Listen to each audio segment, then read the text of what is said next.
the young kid that like never thought he'd play big league baseball because big league baseball players they're superstars. They're like different than me.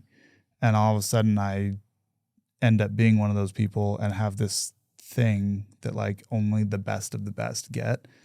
And it's like, still, when I see it up there, I'm like, this is crazy. Like, I have a note from my high school coach threatening to kick me off the team next to like the Cy Young Award. Like the disparity between those things is like such an interesting contrast, you know? Bro, that's so many feelings. That's so much at once, dude. Yeah. What was he threatening to kick you off for? Do you remember? Dude, I have like 4 or 5 of them. I got thrown out of a game one time. I was hitting, and umpire made what I thought was a bad call. So I flipped my bat and I like drew a line in the sand of like where the ball crossed the plate. Didn't say a word. I got tossed. And then of course, like you're getting thrown out of a game, not good look for the high school program. I'm not really the most like social person. Like a lot of my social interactions I learned a little later in life, starting in college and pro ball and stuff. I just didn't. I viewed things differently as a kid. I was kind of different. I dressed differently. I thought about different stuff. My sense of humor was different than the normal kid. So I struggled socially in high school, junior high, all the way up into high school. I didn't have a large peer group. I was part of 2 different groups. I was like part of the athlete group, right? But I didn't fit in with them because I was also a nerd. Oh yeah. And I didn't really fit in with the nerds because I was a jock.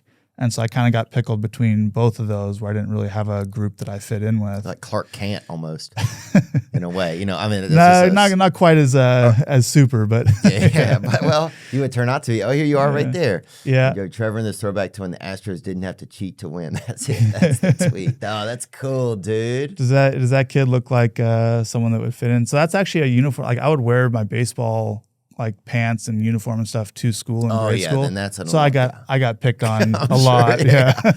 I remember the morning that kind of like changed for me. I was 17, I was in high school. I had gotten up in the morning to go to the YMCA, did my preschool workout, came back, showered, was looking in the mirror. And I was like, why? What is it about me that like I don't have friends, that people like don't like me, that they bully me, that they pick on me, like all this stuff. And I just made the decision that day. I was like, I like myself. Like I'm good in school. I treat people well. I'm hardworking. I'm whatever. Like I like what I see looking back at me. So I'm going to be okay with that. And I'm going to stop chasing like approval from other people. And as long as I can be proud of myself, like I'm cool with it. And so that gave me the freedom internally to like have a voice. And when someone would say something to me, I'd fire back. And I would feel better about myself because I felt like I was defending myself and standing up for myself. And my life got a lot better through the rest of high school and into college because of that, because I felt like I had a voice and I was being heard instead of just being like swatted down all the time. When did you start being good at bait? Like when did it start to add up? Because if you're doing all those unique pitches, like some of the like you just have such a cool like assortment of pitches. I almost feel like somebody's rolling up to the mound. This is from your channel right here. Yeah. Oh, this is back in 11 years ago. Yeah. Wow, you've had your channel for a long time. Yeah, I started I think 2011 to do like try to connect with baseball fans and like give some information, and then I actually stopped it for like 6 or 7 years there from 2013 through maybe 2019 or 2020. I should have kept it going. I'd have a lot more subscribers. You got a great amount of subscribers. 690,000 is amazing. Yeah. And what made you stop? What was the break? Were you getting busy with baseball? No. So I actually got in trouble. I would take video clips from the games, make a little highlight reel. I called it Weekly Whiffs, and I would put it up on YouTube channel. And I did 2 episodes of it, and then the organization at the time that I was with at the time was like, "Yeah, you can't do that," because it was just different. No one was doing that. It was right. It can be looked at as like you're trying to embarrass the other hitters or whatever. It had nothing to do with the hitters. I was just trying to entertain the fans. Yeah. And so I made a couple more videos after that, like the pitch grips video in 2013 and a couple slow motion videos here or there. But it kind of, in a way, it took a little bit of the fun of like trying to entertain fans out. And so I was off of it. I went more towards Twitter at the time, which is now X, but trying to just have that like back and forth connection with fans and grow it that way. And that ended up getting me in a lot of trouble as well, unfortunately. People don't like you to have your own voice a lot of times. Yeah. Which is where, if you're involved in something that's bigger, like when you have to go into organizations like Major League Sports, college sports, where there's a lot of big business interests on the back end of things, they really don't like a lot of guys to have their own voices. Yeah. It seems like they don't, you're allowed to, but are you really allowed to? I do see how someone like me coming up that has these opinions, especially when I would be like critical of the league, like here's an employee of the league who's being critical of their boss publicly. Oh, yeah. And like at the time I was like, well, this isn't right and this isn't right and I disagree with this and then blah, blah, blah. And so I would just say it.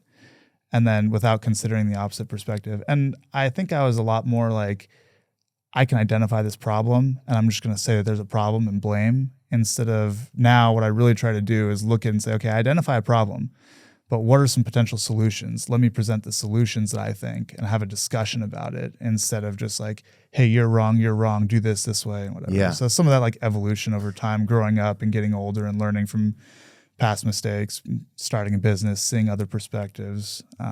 What about, did ego start to build up? Because that's one thing I always talk about a lot in here, just like our ego and what that's like, because what was it like when you start to get like a claim for that, if you kind of have this social uncomfortability? Yeah. I've always tried to separate ego on and off the field.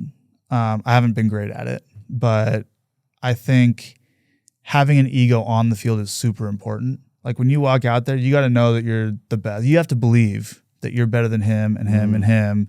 And you got to feel like you're the best guy out there to be like the true like competitor, Off the field, like going around telling everybody that you're better than them and acting like that's not great, right? So I'm not naturally like inclined to be egotistical. Because the way I view things, it's never like a static point. Everything is I'm improving or I'm getting worse. It's a fluid situation. And so if I'm either getting better or getting worse, I'm on a journey, just like you're on a journey. You have your struggles and your successes. I have my struggles and successes. I view myself as like even with every other person. But on the field, like when it's competition time, like I am the best person on the field. And if I'm not that day, it's because like I didn't work hard enough or I need a better process. But like every time I step on the field, I have to believe that I'm the best person there. And I've had times in my career where I lost that belief. And those were very dark times performance-wise. I was terrible on the field. And I had to like trick myself and like fake it in my own mind that I was still good. And then when I started doing that, the results came back. But wow.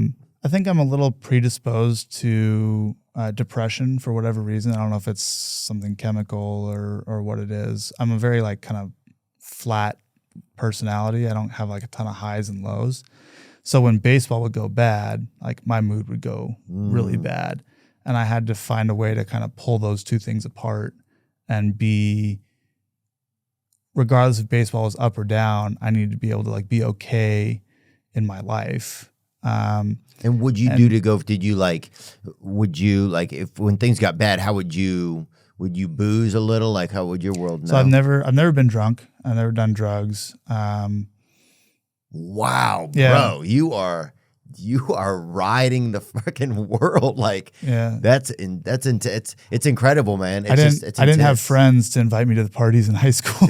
So I never got started, but I don't have those like blank moments or blank hours where I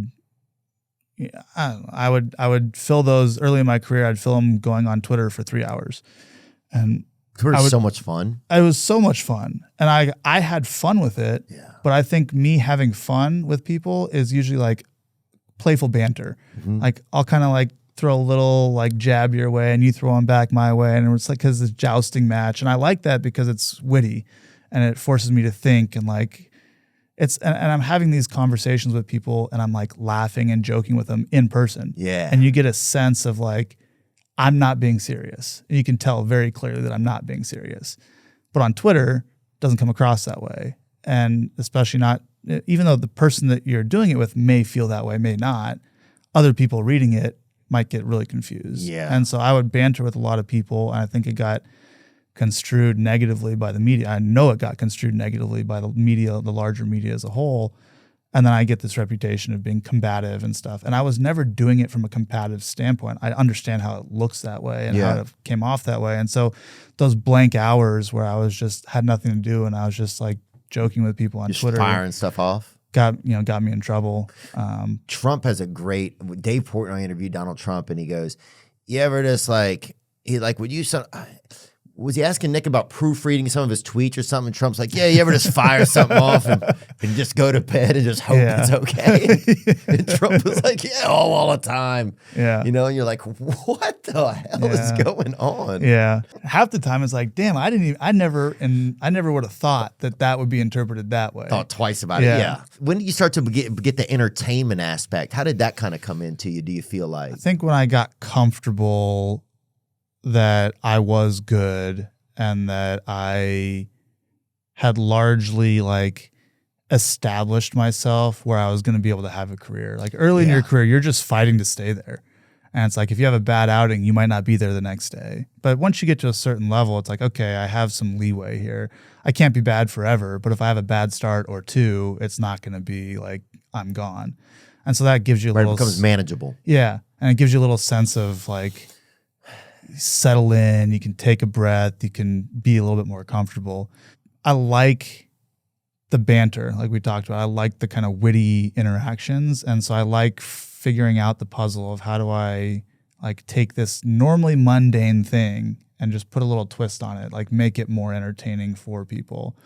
And then, starting in like 2020, really, after I started the media company, Momentum in 2019, it was like, okay, this is an attention economy. So in order for baseball to grow, there have to be clips that are viral enough to get to the youth that they see it and like, oh, baseball's fun. Right. And then I'm like, okay, how do I start making some of these viral clips? Well, let me study NBA. What goes viral in NBA?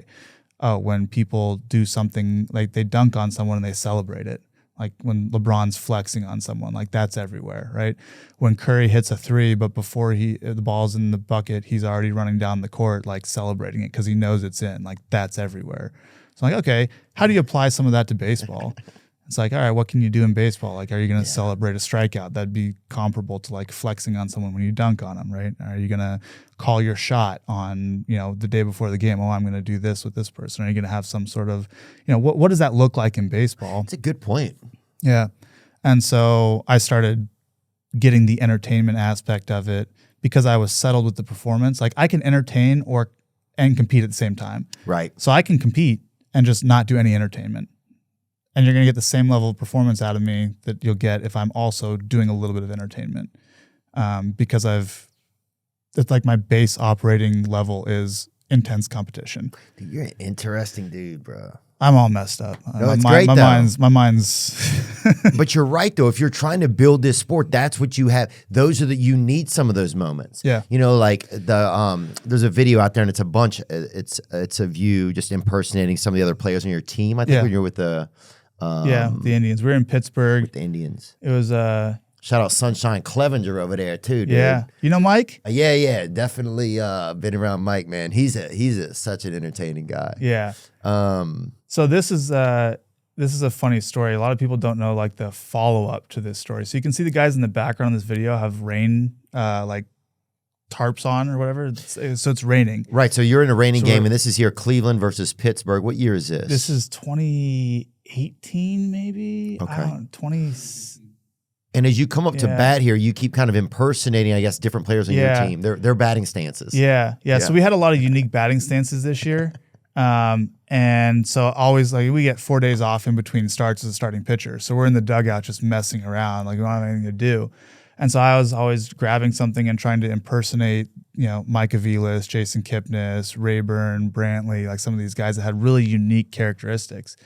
And so at one point, I think it was Mike Aviles like, hey, when are you going to do that for real? Like, you won't. And I was like, I'll do it. So I go and I have this at bat where I, do Rayburn and Kipnis. And were they all Vivas, shocked? They were all, if you look at the dugout, I don't know if there's a view of it. They're all like laughing. Yeah, that's Mike right there. He's just, yeah. Kipnis seems like such a neat guy, huh? Kip's awesome, yeah.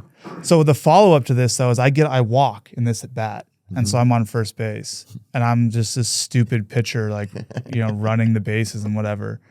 And so the catcher, obviously Pittsburgh wasn't super like. Oh, they're applauding. Yeah, that's cool. Pittsburgh wasn't super like pleased with that at bat. Because they're like, you guys are joking around out here? Yeah.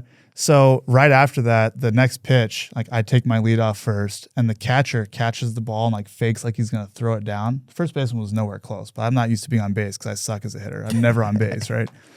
So he goes to throw it down to first and I freak out and I like dive back and there's no first baseman there and it's muddy and I stick in the mud and I don't even make, like my hand sticks. I don't even make it back to the base. I'm just laying there by the base looking around. There's no one there. The catcher never threw the ball and I'm covered in mud. Yeah. And he just like pointed at me and like threw the ball back to the pitcher. I'm like, all right, that's good. You got me. Yeah.